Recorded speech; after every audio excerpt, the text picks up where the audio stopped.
Le club des actionnaires de Diopharm a voulu à travers ce dîner débat évaluer l'industrie pharmaceutique pour se projeter vers un avenir plus rentable. Cette rencontre d'échange entre pharmaciens tourne autour d'un idéal dans le but de contribuer à l'essor de la profession.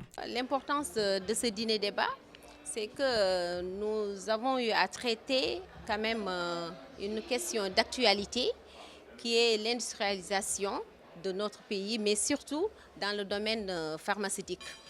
Donc nous avons eu à réfléchir sur ce sujet parce que l'accès aux médicaments de qualité et disponibilité auprès des populations constitue un enjeu majeur pour nos pays, pour le Sénégal, mais également pour tous les autres pays du continent africain.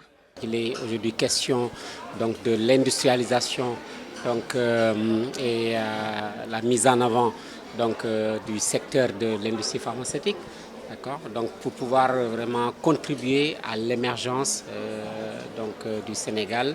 Et c'est un acte qui est inscrit donc, dans l'acte 2 du plan Sénégal émergent.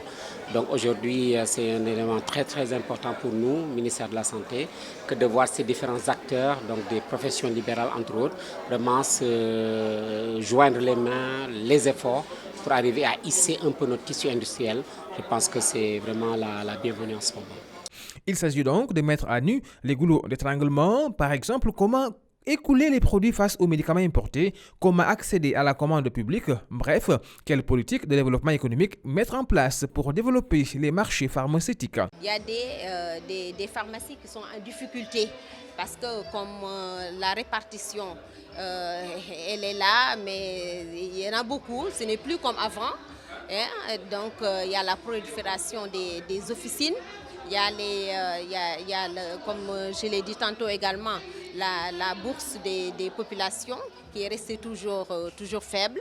Mais néanmoins, c'est un secteur qui se porte bien et les pharmacies d'officine continuent à accompagner les pharmaciens, surtout que nous sommes dans un domaine dans la chaîne de santé publique. Le pharmacien est l'agent de santé le plus proche de la population.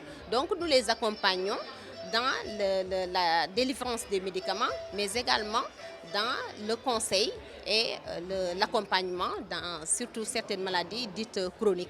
L'objectif, c'est justement de pouvoir étudier quels sont, avec eux, justement, quels sont l'ensemble des problèmes que nous rencontrons aujourd'hui, quelles sont les pistes de solutions qui ont été dégagées et surtout quel accompagnement le ministère, l'État doit avoir à côté de ces différents acteurs-là pour justement donc assainir ce marché du médicament et aider à l'émergence justement de nouveaux industriels dans ce secteur de la pharmacie.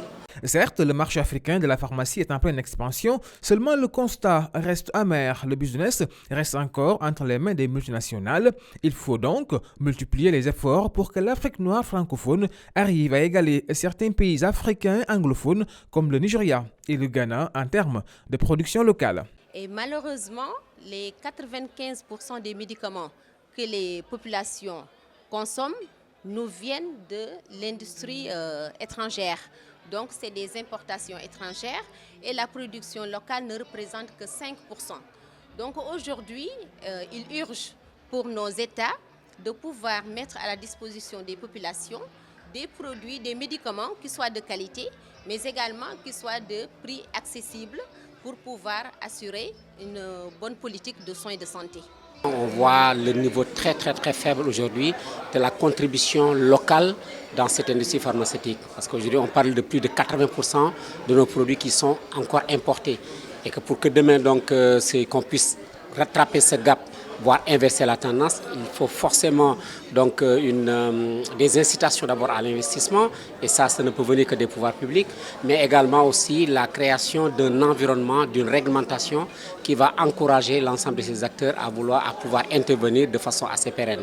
Et ça passera par les infrastructures, ça passera par un cadre législatif, voire fiscal, qui est assez encourageant, pour permettre justement à l'ensemble de ces acteurs de pouvoir vraiment combattre, je ne dirais pas combattre, mais plutôt en tout cas avoir en face d'eux des concurrents de taille et pouvoir compétir dans un marché global. Opportunité d'investissement pour les professions libérales, l'exemple de l'industrie pharmaceutique, c'est le thème abordé lors de ce dîner-débat qui a réuni le quota de la profession. L'ancien Premier ministre, Mamadou Lamine Loum, qui présidait les panels, a insisté sur la contribution à l'essor de la profession en renforçant les capacités à s'approvisionner en produits pharmaceutiques et à participer au développement économique et social, car il ne s'agit pas de prévoir l'avenir, mais plutôt de le rendre possible, comme disait Antoine de Saint-Exupéry.